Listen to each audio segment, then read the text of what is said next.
Gracias por acompañarnos a todas nuestras hermanas y a todos nuestros hermanos.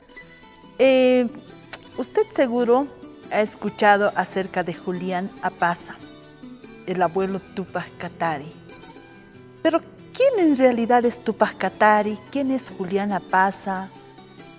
¿Por qué a medida que va creciendo toma estas decisiones de reivindicar al pueblo?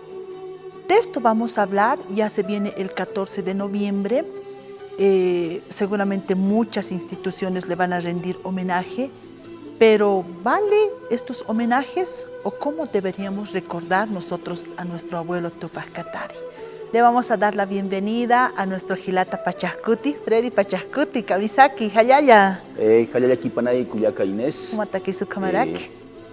Aski Urupanay, Churunacasti, Conate Tupac Katari, Bartolina Sisa, Panacata Amtasiñani, Panacana Muyunacapua, Muykitañani, Cuatsti y Hayaya Kipanay Sasina. Hayaya, Walik por Antaja Taipi, Wakichabuxaro.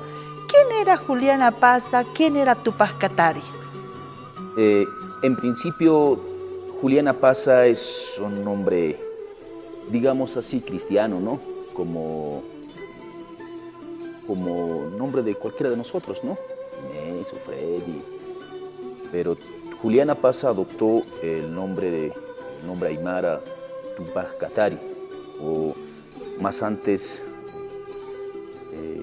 Nina, Puma, luego Katari, ¿no? Katari es un símbolo, es una categoría incluso que va más allá de lo serpiente.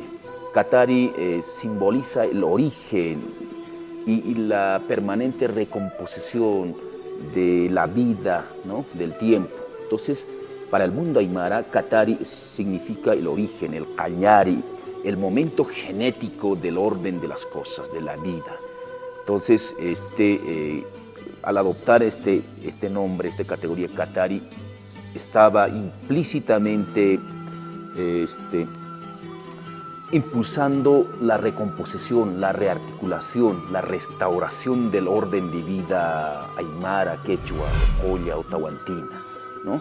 Entonces de ahí Tupac Amaru, o desde más antes Tomás Katari o los hermanos Kataris del norte del Potosí. Yeah. Pero antes de abordar esta figura y la personalidad de Tupac Katari y de Bartolina Sisa, a veces es necesario siempre tener una mirada histórica, ¿no? ¿Por qué Tupac Katari? ¿Cuál es el sentido histórico y político de la emergencia y de la figura de Tupac Katari?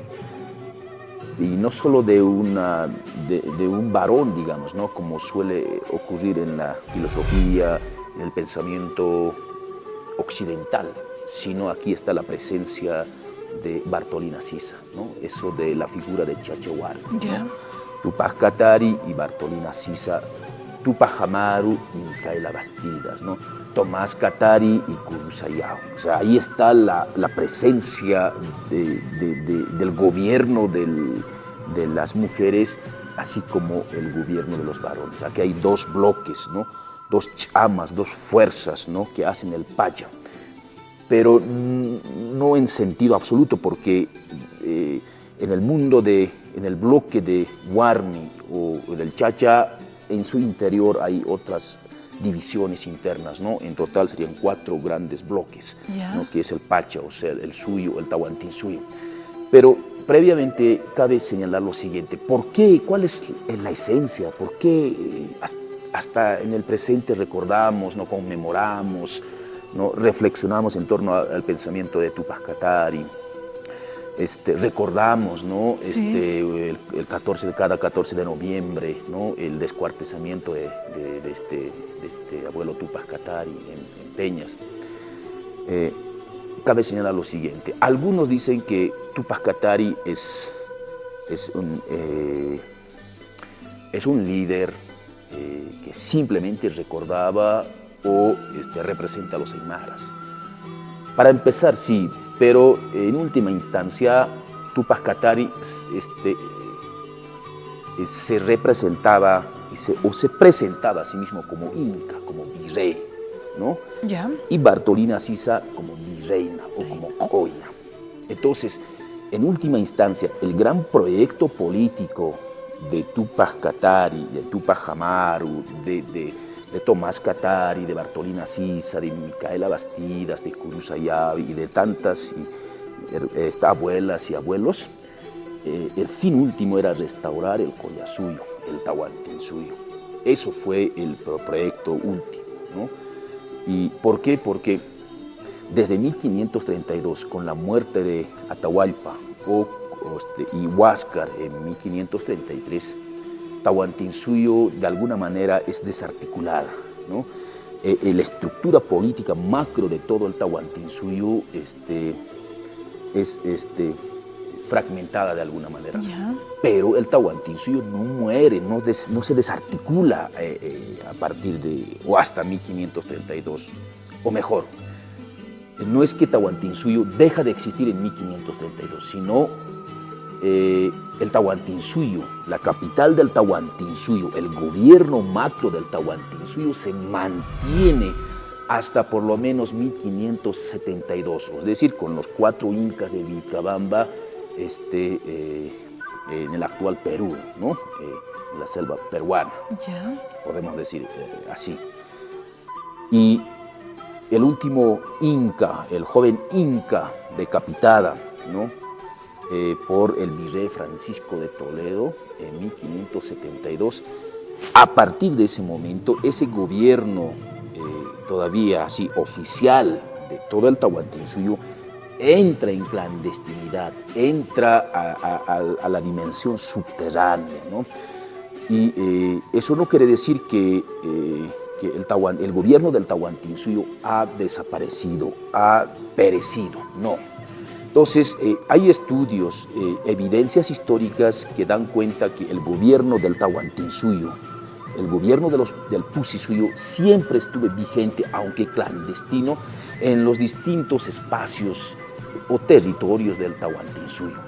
Y uno de estos momentos claves donde aparece, estalla, reemerge a la superficie, sale a la superficie, es decir, es visible el gobierno, la restauración del gobierno del Tahuantinsuyo y del Collasuyo es precisamente en esta época de Túpac Katari, ¿no? La década de 70 y 80 del siglo XVIII. Entonces, no solo eso, porque por 1730, 40, con José Santos Atahualpa igual, digamos, se restaura el gobierno del Tahuantinsuyo, en fin. Pero el momento más grandioso, el momento en términos así de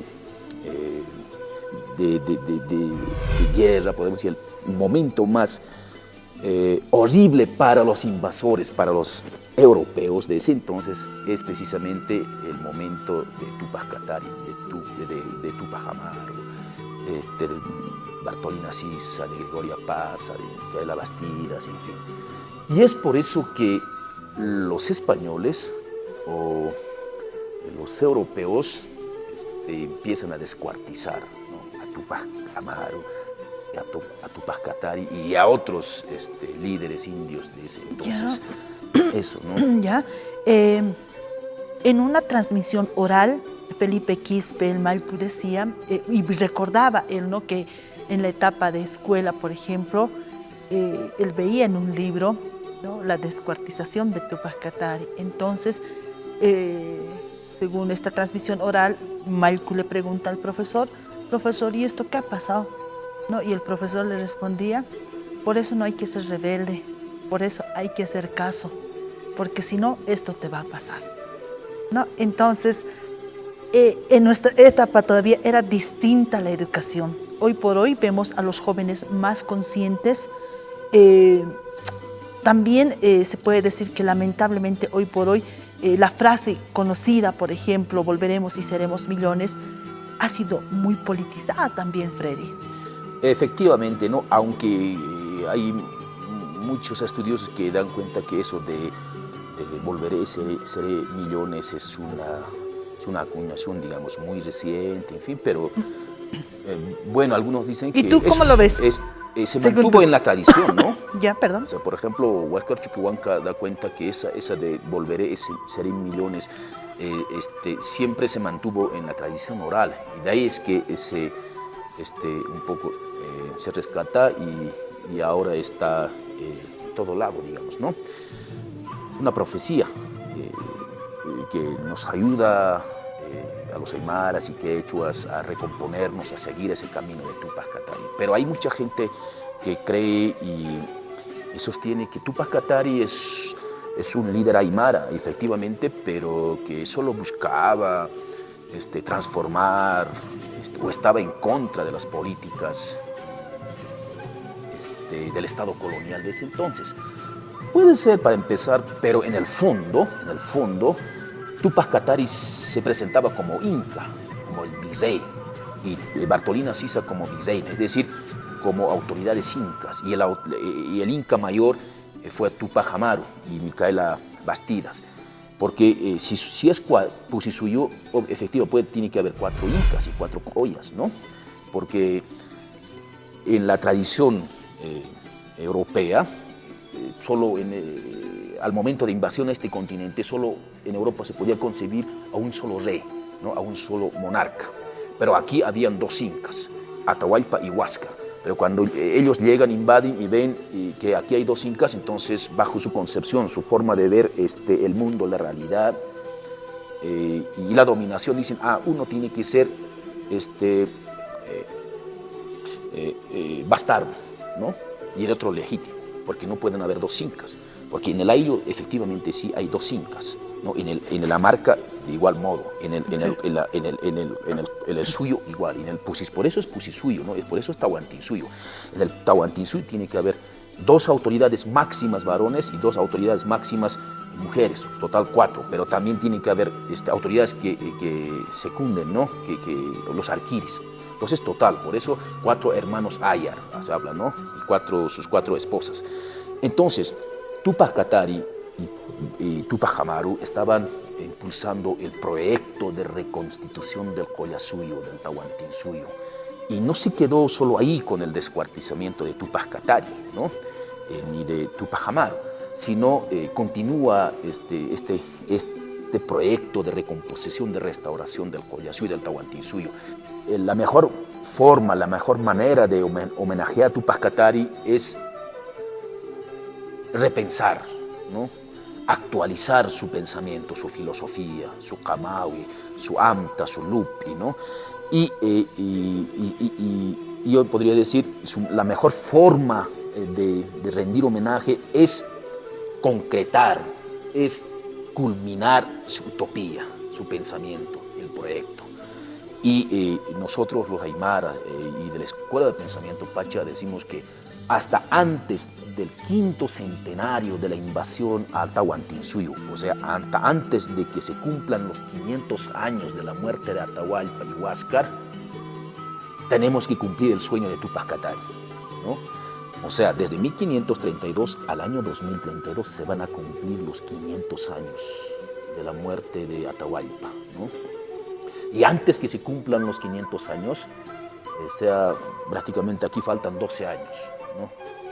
Faltan simplemente 12 años para que se cumplan los 500 años de la invasión y de la muerte de Atahualpa.